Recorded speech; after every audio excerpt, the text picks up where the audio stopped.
Saudara-saudara, sebelum kita bersama-sama belajar kebenaran firman Tuhan, mari kita tundukkan kepala, terlebih dahulu kita berdoa. Bapa di surga, kami bersyukur kepadamu karena anugerah-Mu kami boleh bersama-sama belajar kebenaran firman-Mu. Sekalipun kami dipisahkan oleh jarak yang jauh, tetapi karena anugerah teknologi ini kami boleh saling menyapa dan kebenaran firman-Mu boleh diberitakan. Kami sungguh rindu di tengah-tengah masa pandemi ini, kami tetap konsisten setia mengikuti kehendak Tuhan. Biarlah Tuhan boleh menyapa kami setiap pribadi sesuai dengan kebutuhan kami. Urapi kami dengan Roh Kudus-Mu supaya kami semuanya bukan hanya kami mengerti, tapi kami percaya dan kami boleh taat akan setiap kebenaran firman Tuhan. Urapi kami setiap pribadi ya Tuhan, dan biarkan firman-Mu boleh dinyatakan, kami semua boleh hidup sesuai dengan kehendak Tuhan. Kami mau menyambut kebenaran firman-Mu, di dalam nama Tuhan Yesus kami berdoa dan mengucap syukur. Amin.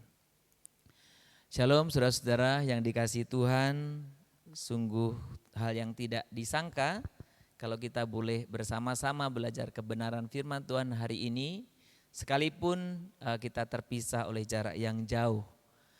Beberapa tahun yang lalu kita berjumpa ya, dan saya sungguh merasa terhormat hari ini diberi kesempatan untuk boleh bersama-sama menyampaikan belajar firman Tuhan. Terima kasih untuk majelis gereja di tempat ini, terima kasih untuk Boksu yang boleh mengundang kami, mempercayakan kami untuk menyampaikan kebenaran firman Tuhan. Harapan saya Bapak Ibu jemaat terkasih di tempat ini dalam keadaan sehat, dalam keadaan sukacita, dan dalam keadaan boleh setia kepada Tuhan. Nah saudara, memang ini di satu sisi kehormatan bagi saya, tapi satu pergumulan yang besar. Karena tema yang diberikan oleh Boksu ini tema yang sangat berat ya untuk disampaikan. Apalagi di masa pandemi ya, masa pandemi di mana orang bergumul ya, tapi tema diberikan kepada saya tentang persembahan. Wah ini saudara, setiap hamba Tuhan kalau suruh menyampaikan firman Tuhan, khotbah tentang persembahan itu sangat bergumul. Saudara, karena apa? Karena kalau kita bicara persembahan nanti jemaat berpikir ini pendeta matre dan lain sebagainya ya. Ya tapi ini yang diberikan kepada saya dan saya belajar untuk taat. Sekalipun saudara nanti saya akan ganti dalam tema yang lebih besar ya, tema yang lebih besar tentang persembahan juga. Nah Bapak Ibu, memang ketika kita berbicara tentang persembahan, tentang uang, tentang kekayaan, seringkali ada hal yang pemikiran dalam setiap jemaat itu atau setiap orang itu gak enak berbicara tentang uang, tentang kekayaan atau mungkin jatah persembahan. Tapi saudara, saya perlu kasih tahu kepada kita bahwa sebenarnya di dalam Alkitab sendiri ada banyak membahas tentang uang, tentang harta benda. Bahkan ada satu lembaga yang memang bergerak tentang pelayanan financial ministry ini mengadakan coba penelitian sekitar 2.350 ayat yang berbicara tentang harta, tentang uang dan paketnya lah ya. Jadi saudara, Alkitab tidak menghindari ini ternyata. Bahkan kalau kita memperhatikan Tuhan Yesus sendiri ketika melayani di dunia, dia banyak berbicara topik tentang harta, tentang kekayaan. Bahkan lebih banyak dari topik-topik yang lainnya. Jadi saudara, jangan kita berpikir bahwa istilahnya dikatakan topik ini topik yang tidak pantas dibicarakan atau janganlah dibicarakan. Nah, justru perlu dibicarakan.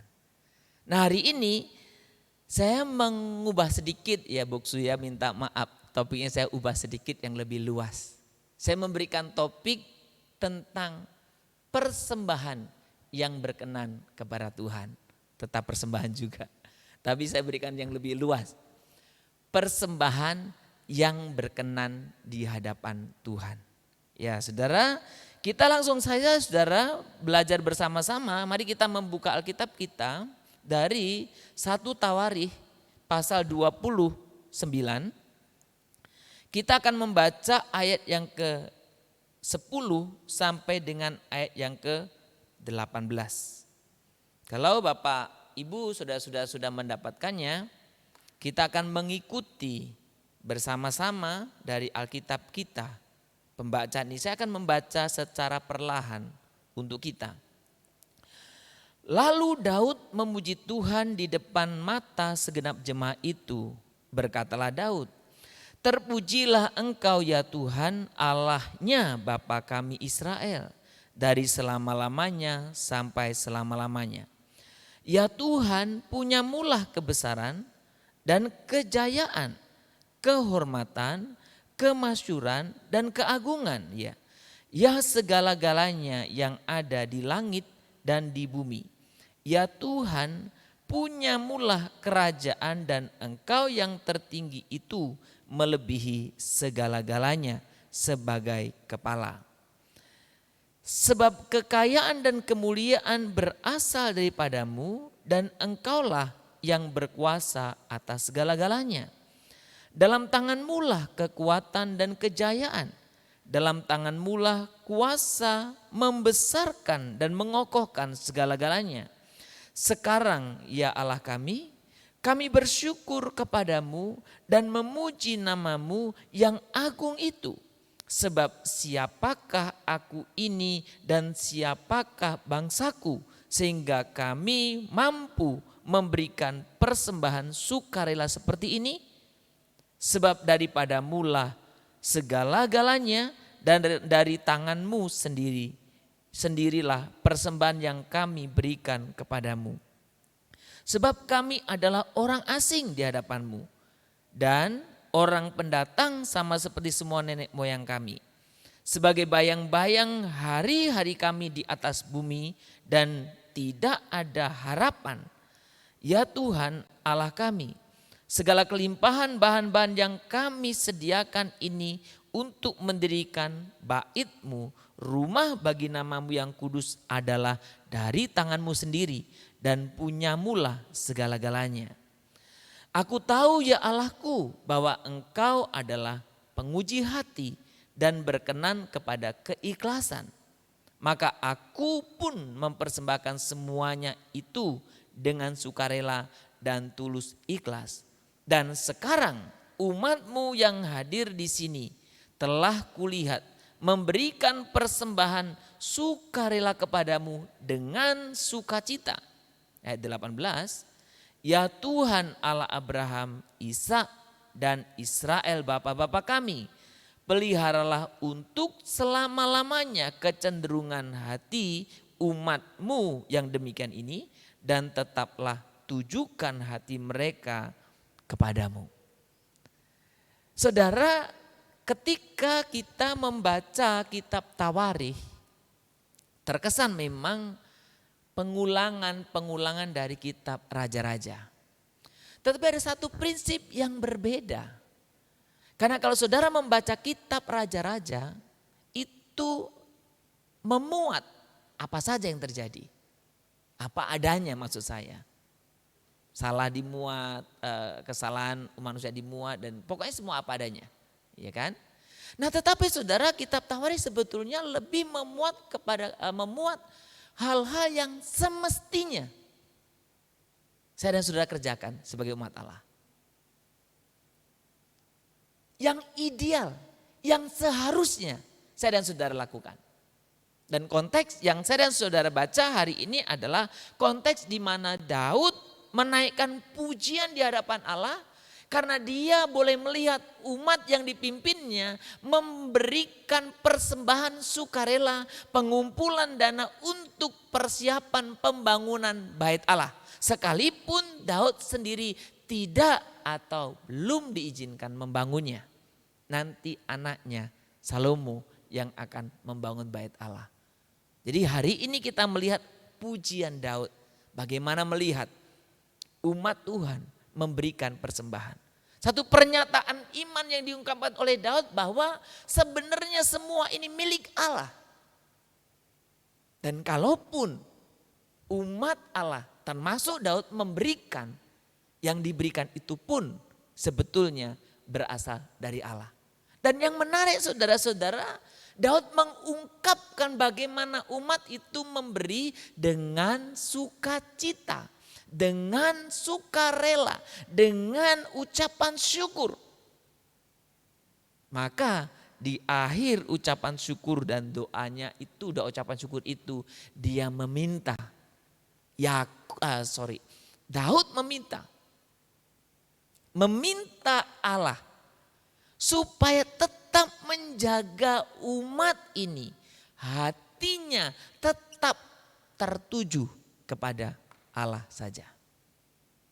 Itu sebabnya hari ini saudara-saudara, saya mengajak kita membaca bagian ini sebagai satu landasan, sebagai satu dasar tentang persembahan yang berkenan bagi Tuhan.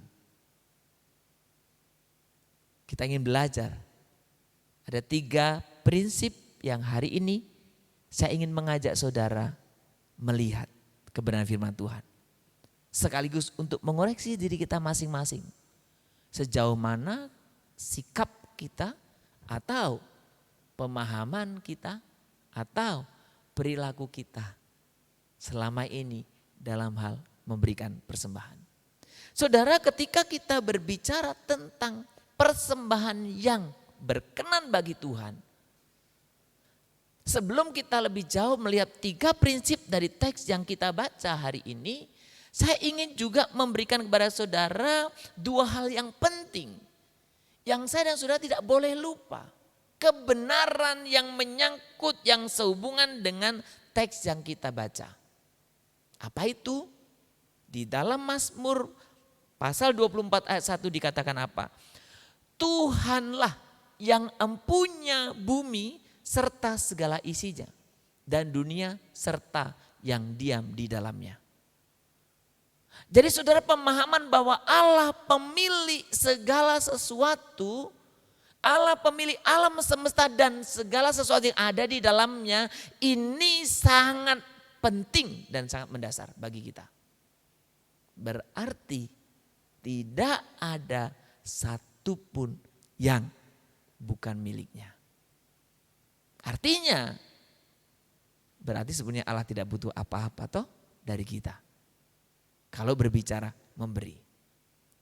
Yang kedua saudara, kebenaran yang kedua yang saya dan saudara sebagai orang percaya harus lebih pahami lagi. Selain alam semesta ini adalah milik Allah, tetapi perhatikan.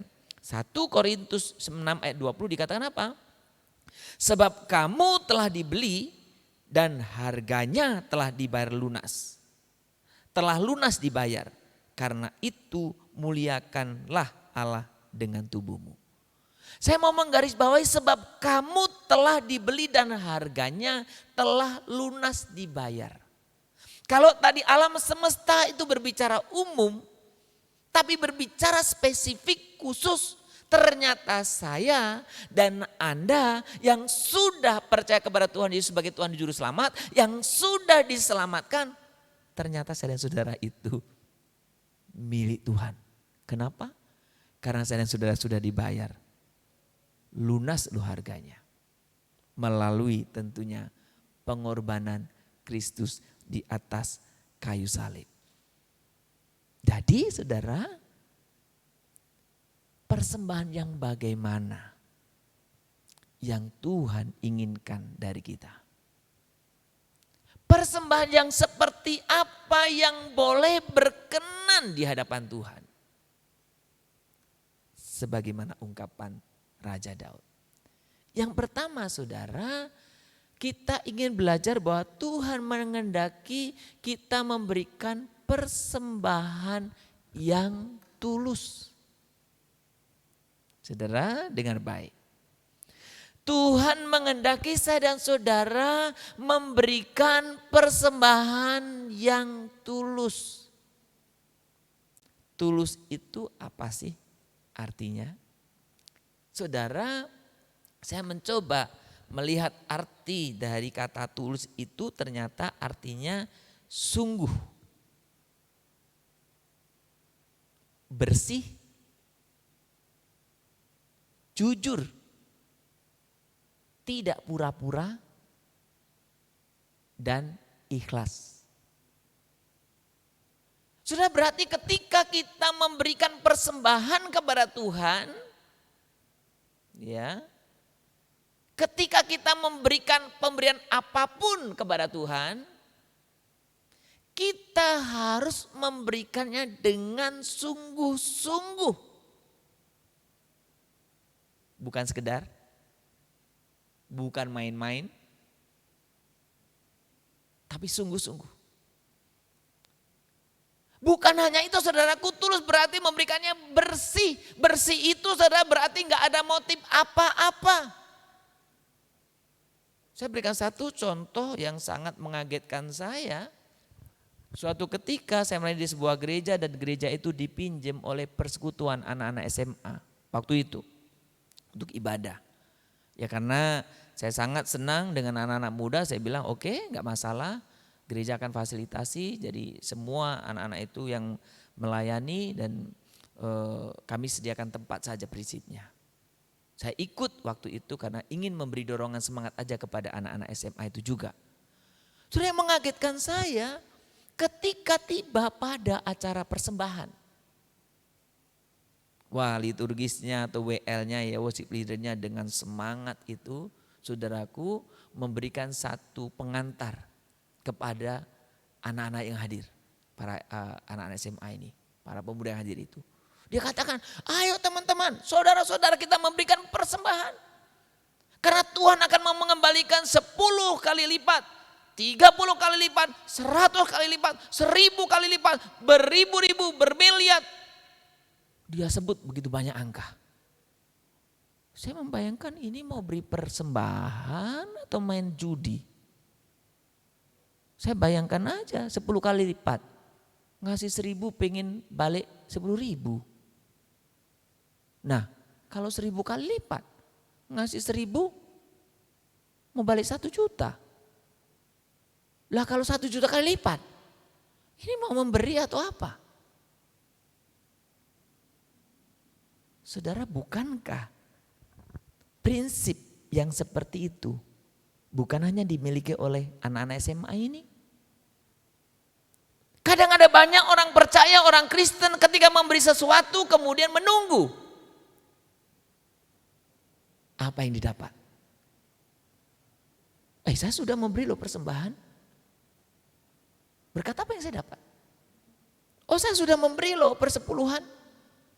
Berkat apa yang saya dapat? Oh, saya sudah memberi loh janji iman. Berkat apa yang saya dapat? Saudara, tulus itu berarti sebetulnya Anda saudara memberikan persembahan, ya sudah memberikan persembahan, tidak ada embel-embel lain. Saya sering memakai istilah ketika kita memberi dan meminta harap apa sesuatu kembali, saya dan saudara bukan sedang memberi, bukan sedang mempersembahkan, tetapi saya dan saudara sedang membeli. Bapak Ibu bisa bedakan kan? Memberi. Boleh ikuti ya? Membeli. Loh kalau enggak dengar baik-baik bisa sama ya. Memberi dan membeli. Padahal prinsipnya beda. Apa bedanya memberi dan membeli? Sama-sama kasih uang. Contoh. Apa bedanya? Ketika kita memberi, kasih uang contohnya, ya sudah kasih selesai. Tapi kalau saya membeli, saya kasih uang memang, tapi tidak berhenti. Kenapa? Karena saya minta apa yang saya beli. Barang apa yang saya beli? Saudara, maka Tuhan menginginkan kita memberi persembahan itu dengan tulus. Kenapa? Saudara gak bisa membeli Tuhan, saudara yang sudah dibeli sama Tuhan. Saya sudah dibayar lunas, saudara juga sudah. Tuhan ingin kita memberikan dengan tulus. Nah, tulus juga berarti apa dikatakan tadi? Jujur. Memberi dengan jujur. Itu tulus. Saya sengaja ambil saudara contoh cerita di Alkitab. Karena ini contoh yang sangat luar biasa. Mengingatkan kita bukan? Pasangan suami istri yang sangat kompak tapi kompaknya salah. Pasangan suami istri yang pengen juga ikut-ikutan memberi tetapi tidak memiliki ketulusan dan kejujuran. Yaitu Ananias Safira. Saya membayangkan Ananias Safira itu begini Bapak Ibu. Pada zaman mula-mula semua orang berlomba-lomba kan menjual miliknya dan memberikannya kemudian membagikannya kepada orang-orang sesuai dengan kebutuhannya. Dan Ananias Safira ya mungkin saya membayangkan imajinasi saya seperti ini. Mereka suami istri diskusi. Ayo Pak kita harus beri lagi nih. Oh iyalah mah kita berilah. Tapi Pak sayang banget ya kalau ini milik kita ini kita jual. Kemudian kita beli semua. Ah udahlah kalau kita nggak memberikan nggak enak. Yang lain memberi. Ya udahlah Pak kita aja berikan aja sebagian. Oh ya udahlah ya, kita sepakat ya. Nanti kasih tahu aja sama para rasul bahwa hasil penjualannya segini dan ini kita kasih semuanya. Saudara, pasangan Ananias Safira ingin membeli, tapi dia tidak tulus. Ingin memberi, tapi dia tidak ikhlas. Makanya dia memberi dengan tidak jujur. Apa yang terjadi, saudara? Ananias pergi membawa persembahan itu, pemberian itu dan ditanya oleh para rasul. Apa memang segini? Oh ya segini. Ya saya bahasakan sehari-hari aja ya. Oh kenapa kamu menipu? Ya. Maka kebohongannya itu membuat dia mati seketika itu juga. Waktu kemudian datang istrinya. Ditanya lagi. Apa benar hasil penjualanmu segini dan kamu diberikan segini? Iya benar. Loh kenapa kamu juga menipu? Orang yang baru saja mengangkat mayat suamimu akan mengangkat mayatmu juga. Mati saudara.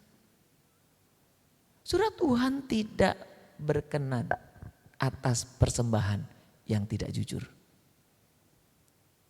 Yang tidak tulus. Suatu ketika saya ada bertanya kepada seorang pendeta di daerah Sumatera Utara ya cerita ini. Karena di gereja itu ada tulisan papan, daftar. Ada nama si A, si B, si C. Ditulis di atas itu daftar persepuluhan. Ya. Kemudian saya lihat di bawahnya itu nama si A, si B, si C itu. Dan angkanya sangat-sangat mengagetkan saya. Kenapa? Karena si A, si B, si C itu kalau ke gereja saya tahu naik mobil. Tapi angka persepuluhannya di situ dimuat. Ada 100.000, ada 50.000. Saya bayangkan apa mungkin gaji atau pendapatan 500.000 bisa memelihara mobil? Jadi saya tanya kepada Pak Pendeta. Pak Pendeta, itu daftar di depan gereja itu apa? Saya tanya begitu. Pak Pendeta bilang, oh itu daftar persepuluhan. Saya bilang, Pak Pendeta, masa persepuluhan mereka kecil-kecil, apakah memang mereka pendapatan kecil? Setelah diskusi yang panjang, Pak Pendeta akhirnya ngomong, ya itu memang seperti uang bulanan lah, seperti itu. Saya bilang, Pak Pendeta, sebaiknya itu diganti plakatnya. Jangan daftar persepuluhan, tulis aja persembahan bulanan. Kenapa? Kalau Anda tulis persepuluhan tapi isinya tidak persepuluhan berarti tidak jujur. Tuhan berkenan atas persembahan yang tulus. Tulus itu jujur. Tulus itu ikhlas. Tidak pura-pura. Kalau Anda memberikan persepuluhan. Kalau Anda belum memberikan persepuluhan, ya tulis bukan persepuluhan. Kalau Anda memberikan apa, sesuailah apa yang Anda ingin berikan. Ini yang pertama ya. Jadi Ketika Daud memuji Tuhan dikatakan, karena orang-orang atau umatmu ini memberikan dengan tulus ikhlas. Jadi Tuhan ingin Anda dan saya memberikan persembahan yang tulus. Yang kedua saudara, kalau saudara memperhatikan ayat yang ke-14 dan juga ayat yang ke-16 dikatakan apa? Memberikan yang terbaik. Saudara, memberikan yang terbaik. Saya jadi ingat satu cerita. Suatu ketika ada seorang pemuda datang ke gereja. Dia datang, dia duduk dan ya seperti biasa duduk dengan banyak orang ya. Nah pas giliran memberikan persembahan, aduh dia lupa mempersiapkannya. Kemudian dia ambil dompet, ya dia ambil dompet, kemudian dia coba cari, ya cari biasalah ya cari uang pecah. Akhirnya dia ambillah uang 2.000 rupiah. Pada waktu dia mengambil uang 2.000 rupiah itu, dari belakang menepuk punggungnya. Ada bapak-bapak dari belakang menepuk punggungnya. Dipepuk tuk tuk tuk gitu ya.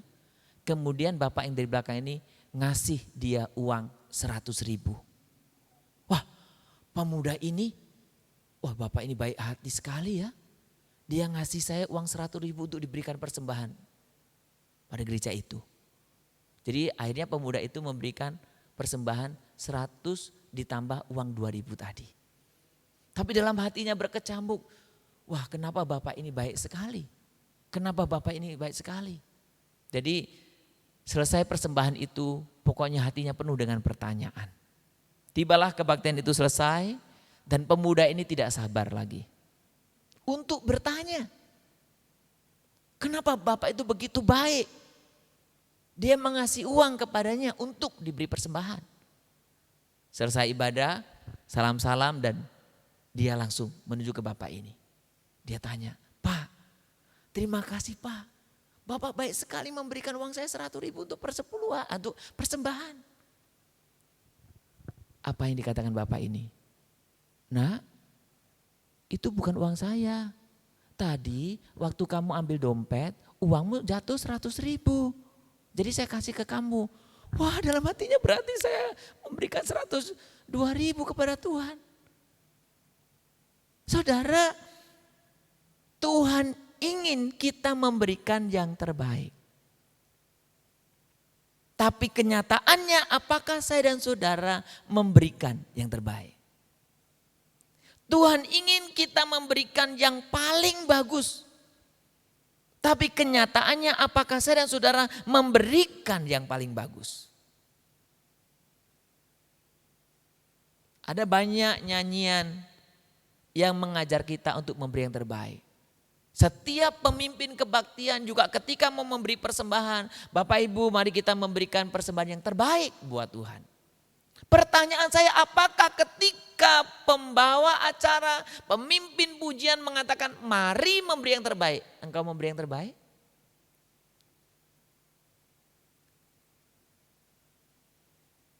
Betulkah yang terbaik kita berikan? Saudara, kalau saudara memahami dua prinsip yang saya katakan di depan tadi. Seluruh alam semesta ini milik Tuhan. Diri saya dan saudara milik Tuhan. Maka saudara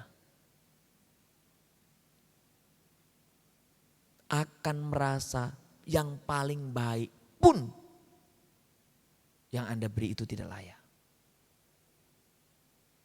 Tapi begitu banyak orang yang begitu meremehkan, begitu tidak memahami, bahkan memberi persembahan itu seperti ngeledek. Daripada enggak memberi, berilah.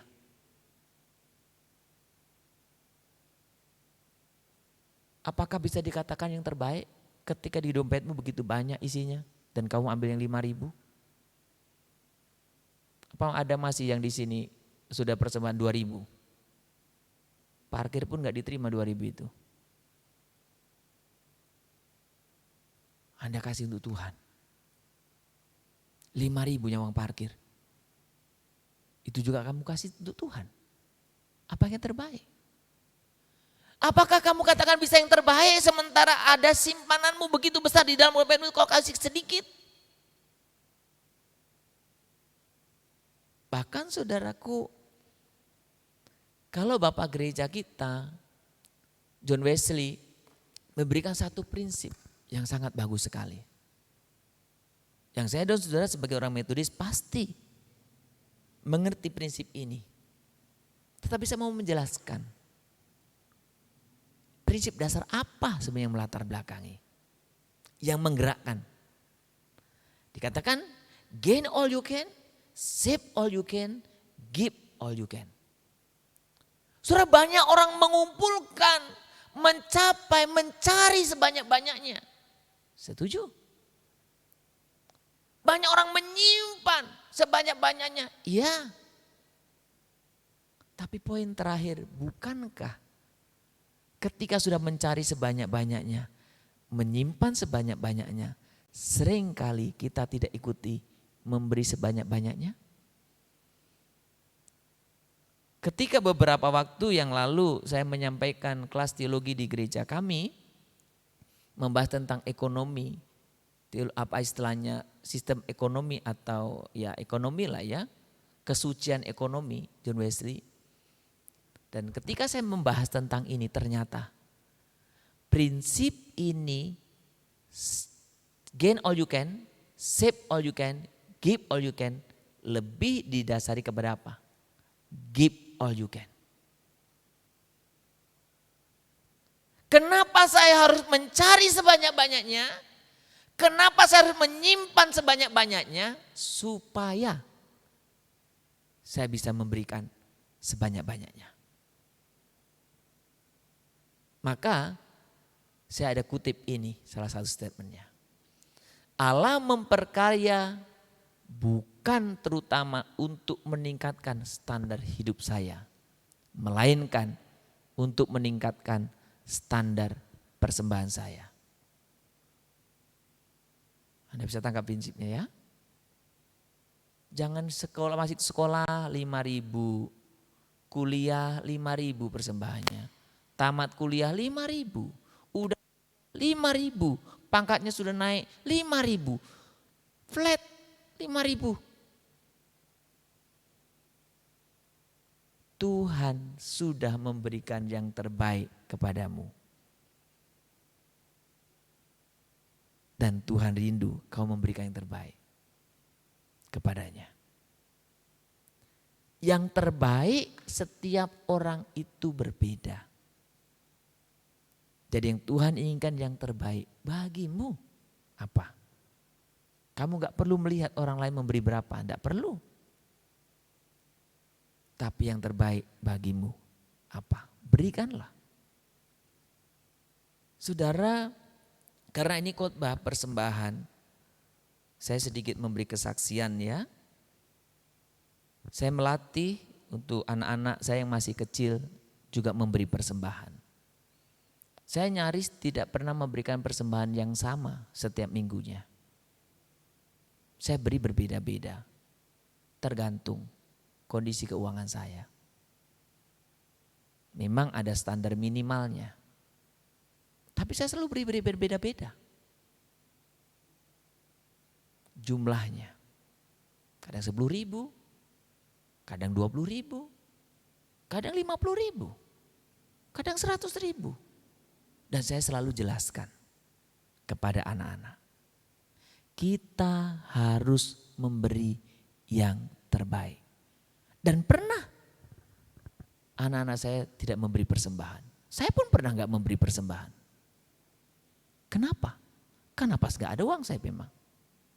Gak ada uang yang saya maksud bukan gak ada uang di dompet, tapi di bank ada. Itu ada namanya. Ya gak ada. Tapi ketika ada, berikan yang terbaik. Persembahan, saudara. Saudara, saya ingin mengajak kita memiliki paradigma yang berubah. Tadi saya katakan, saya kutip dari perkataan bahwa ketika Allah meningkatkan pendapatan kita, semestinya kita meningkat memberi persembahannya, bukan gaya hidupnya. Karena Tuhan ingin kita memberi yang terbaik. Nah saudara, bukankah kita menyangkut persembahan, kita selalu berkata gini ya. Kita coba lihat ya. Kita selalu bilang apa? Berapa banyak dari milik saya yang harus saya berikan kepada Tuhan? Betul ya? Tadi bapak-bapak waktu mau datang ke gereja atau ibu-ibu, apa yang dipikirkan? Seperti kalimat ini bukan? Berapa banyak nih dari uang saya ini saya mau berikan persembahan untuk Tuhan? Coba Anda pikir. Bukankah itu selalu yang kita tanyakan? Kita lupa. Siapa yang punya? Siapa yang punya alam semesta? Siapa yang punya diri saya dan Anda? Tuhan yang punya saudara. Bukan Anda, bukan saya. Maka pertanyaan ini salah. Bukan berapa banyak dari milik saya yang harus saya berikan kepada Allah, bukan. Tapi semestinya pertanyaan ini berubah jadi apa? Berapa banyak dari milik Allah yang harus saya ambil untuk diri saya? Saudara, ketika saya mengerti prinsip kebenaran ini sangat mengubah hidup saya dalam hal memberi. Karena saya tahu yang saya dapatkan semua dari Tuhan. Jadi saya tidak perlu bertanya berapa banyak dari milik saya yang saya berikan pada Tuhan. Justru yang saya tanya, berapa yang saya bisa pakai untuk diri saya sendiri. Berikan yang terbaik, karena itu dari Dia. Saudara, saya membayangkannya seperti ini saudara. Saya pernah merantau dari rumah, ya kan? Dan uang pasti kan yang ngirim orang tua ya. Ya, terlepas seberapa banyaknya. Dan ketika kita pulang, kita memberikan oleh-oleh kepada orang tua, bukan? Itu uang siapa? Uang orang tua kita juga. Kita beri. Bapak ibu yang punya anak di perantauan dan engkau selalu kirim uang bulanannya. Ketika mungkin ada momen apa bagimu dan dia kasih kado kepadamu. Dan uang yang dipakai itu uangmu, tapi engkau diberi yang terbagus. Yang paling baik. Senang gak saudara? Uangmunya itu. Tapi bayangkan, kamunya yang ngasih itu tiap bulan. Tapi pas engkau ada event apa, anakmu memberikan kepadamu itu ala kadarnya.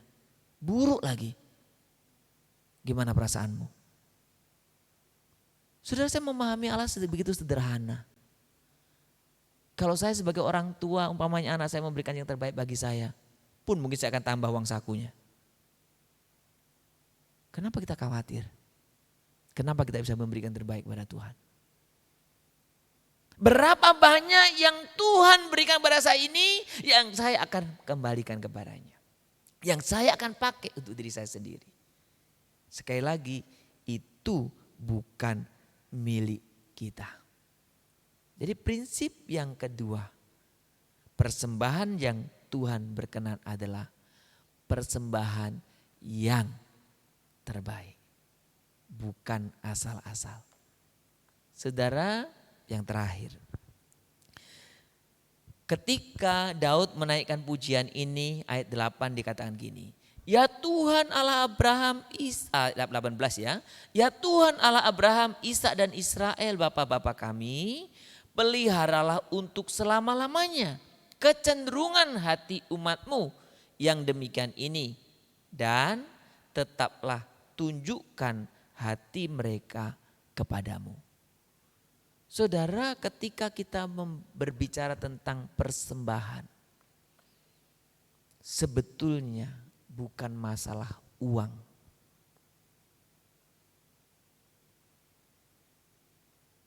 Karena Tuhan sebenarnya gak butuh uang juga sih. Persembahan yang Tuhan inginkan justru sebenarnya hidupmu. Saudara, belum lama ini saya mengajar satu kelas dan saya menjelaskan tentang prinsip keuangan. Kemudian saya menjelaskan tentang persembahan, persepuluhan. Di akhir sesi, saudara, ada salah satu dari anggota ini berkata begini, saya menghargai pengajaran Bapak, saya bisa mengerti pengajaran Bapak, tapi saya tidak saya tidak sependapat dengan pengajaran Bapak. Jadi di kelas itu saya katakan demikian, saya tidak butuh persetujuanmu. Saya tidak butuh persetujuan Anda. Saya menyampaikan apa yang harus saya sampaikan. Setuju atau enggak setuju Anda. Saya bilang demikian. Saudara, Tuhan tidak hanya mengendaki sebagian dalam hidupmu.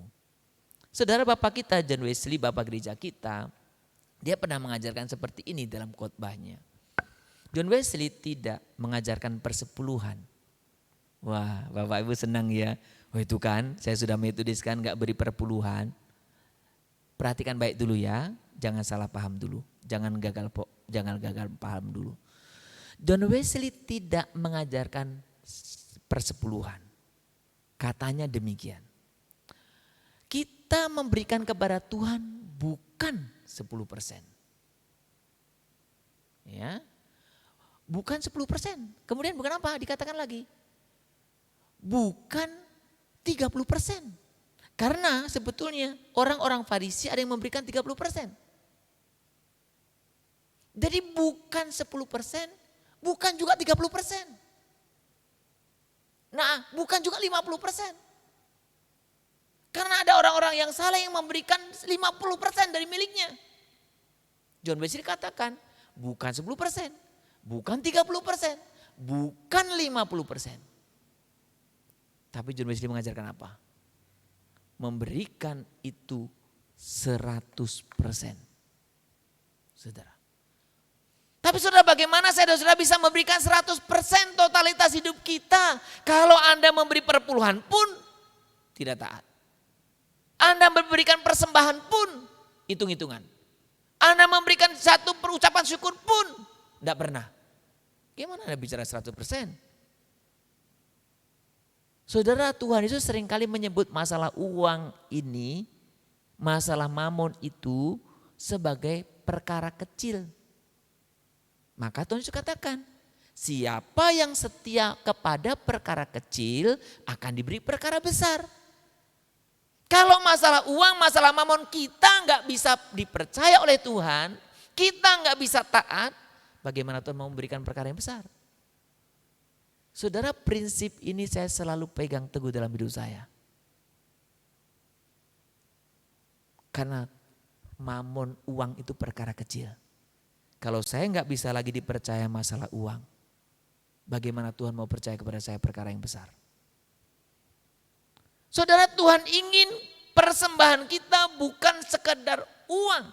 Tapi persembahan itu ada totalitas hidup kita. Hati yang tetap tertuju kepada Allah. Jadi hidup yang betul-betul tertuju kepada Allah.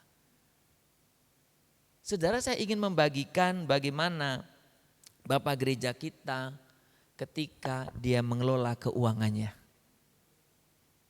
Ya, karena ini kita belajar juga ya. Bagaimana John Wesley mengelola keuangannya yang luar biasa. Dia mendapat gaji pertamanya itu 30 pounds karena dia di Inggris ya. Dia memakainya 28 pounds. Pound sterling ya. Sisa berapa? 2 pounds. Ketika naik gajinya 60 pounds, dia tetap menggunakan 28 pounds. Sisa berapa? 32 pounds. Ketika dia naik lagi gajinya 90 pounds, dia tetap memakainya 28 pounds. Sisa berapa? 62 pounds. Ketika naik 120 pounds, dia tetap memakai 28 pounds. Sisanya berapa? 92 pounds. Bahkan ketika dia naik berlipat-lipat sampai 1.400 pounds, dia hanya memakai 30 pounds. Sisanya berapa? 1.370 pounds. Pertanyaan kita, sisanya itu apa? Dia berikan untuk Tuhan melalui pelayanan orang miskin. Saudara, satu gambaran sederhana, tentu saya tidak mengharapkan Anda, tidak memaksa Anda hidup seperti ini. Tapi secara esensi, secara prinsip, inilah persembahan total hidup kita. Maka tadi saya katakan, bagaimana saya dan saudara bisa memberikan totalitas hidup kita. Kalau masalah persembahan saja, hitung-hitungan kepada Tuhan.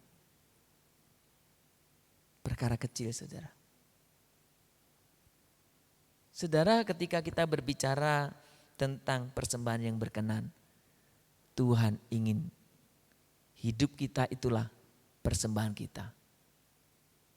Maka saudara, berbicara persembahan juga saya katakan tadi bukan hanya berbicara uang. Termasuk ketika kita ibadah, kita pertemuan-pertemuan apa, berilah, milikilah motif mempersembahkan sesuatu, bukan mendapat sesuatu. Rasul Paulus dalam 1 Korintus 14 ayat 26 katakan demikian. Jadi bagaimana sekarang saudara-saudara, bila mana kamu berkumpul, hendaklah tiap-tiap orang mempersembahkan sesuatu. Yang seorang mazmur, yang lain pengajaran atau penyataan Allah, atau karunia bahasa roh, atau karunia untuk menafsirkan bahasa roh, tetapi semuanya itu harus dipergunakan untuk membangun, mempersembahkan. Apa yang saya bisa berikan untuk Tuhan? Apa yang saya bisa berikan?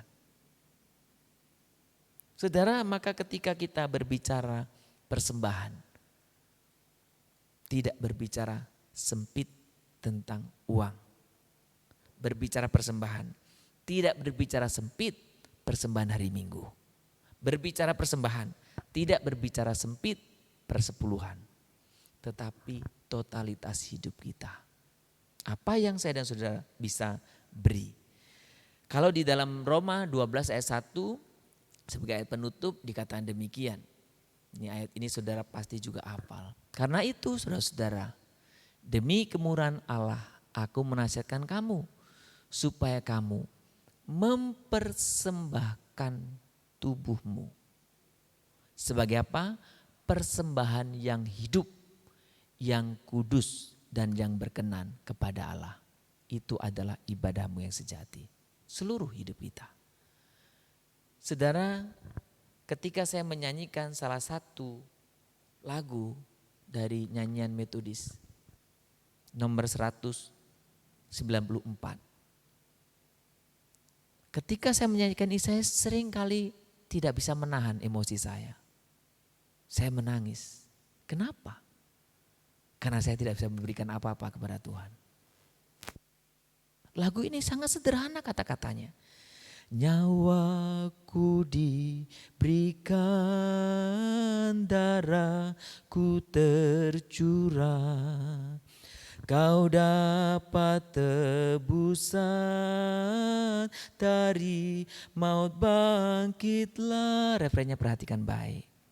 Nyawaku diberikan bagimu, apa kau beri padaku? Nyawaku diberikan bagimu, apa kau beri padaku? Apa saudara? Saya ketika menyanyikan rapnya itu berulang-ulang, Tuhan sudah berikan segalanya. Bahkan hidup saya ini pun milikmu. Saya masih belum bisa berikan yang terbaik buat engkau. Ayat yang keempat saudara. Ku bawakan dikau dari rumahku terang. Selamat yang percuma, kasih dan ampunan. Ku memberi berkat bagimu, apa kau beri padaku? Ku memberi berkat bagimu, apa kau beri padaku? Mari kita dudukkan kepala kita. Tuhan, terima kasih. Karena Engkau sangat mengasihi kami. Ampuni kami karena kami sering merasa bahwa uang, kekayaan, hidup yang kami miliki ini adalah milik kami. Tapi hari ini kebenaran firman-Mu boleh membukakan mata kami. Bahwa ternyata alam semesta ini, bahkan hidup kami, hidup saya, harta, uang dan apapun yang ada pada diri saya adalah milik-Mu. Tuhan ampuni kami karena Tuhan sudah memberikan nyawa kepada kami, tapi kami tidak memberikan apapun. Tuhan ampuni kami karena Tuhan sudah memberikan berkat demi berkat setiap hari buat kami, tapi kami tidak memberikan apapun di hadapan-Mu. Biarkan kebenaran firman-Mu hari ini membuat kami boleh menyadarinya. Tuhan tolong saya untuk saya bisa memberikan yang terbaik. Memberi dengan tulus, memberi yang terbaik, bahkan memberi totalitas hidup kami. Berkati kami semua Tuhan, pimpinlah kami. Biarkan kami menjadi orang-orang yang hati kami, hidup kami tetap tertuju kepada Tuhan saja. Terima kasih Tuhan untuk kebenaran firman Tuhan ini. Dan biarkan Roh Kudus-Mu yang terus mengajari kami untuk hidup dan taat kepada setiap kebenaran firman-Mu. Inilah hidup kami ya Tuhan. Kami ingin persembahkan buat kemuliaan-Mu. Di dalam nama Tuhan Yesus yang sudah menebus kami berdoa. Dan kami ingin mempersembahkan hidup kami sebagai persembahan yang hidup. Amin.